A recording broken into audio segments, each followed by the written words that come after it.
جو لوگ بھی یہ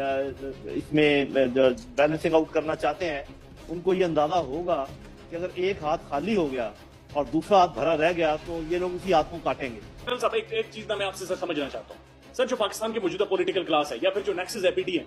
سر, ہم نے دیکھا ہے کہ جو بھی انہوں نے مار دھاڑ کی ہے, جو بھی پابندیاں میڈیا کے اوپر لگائی ہیں, جو بھی لوگوں کے گھروں میں ان کے کہنے پر پولیس گھسی ہے, ان سب چیزوں کو یہ استعمال کریں گے اسٹیبلشمنٹ کے اوپر, اس کندھے کو استعمال کرتے ہوئے انہوں نے آنے والے ٹائم میں اس کے اوپر پولیٹیکل نیریٹو بنانے کی, ہم تو تھے ہی نہیں, یہ کوئی اور کر رہا تھا, یہ کسی اور کے اشارے پر ہو رہا تھا. یہ سر کس طرح کی سوچ ہے جو اس ملک کے اندر موجود ہے, جو ہمیشہ سے ادھر استعمال کی جاتی ہے اور استعمال کوئی اور کر رہا ہوں؟ بس یہ جو بھی آپ نے بات کی ہے نا,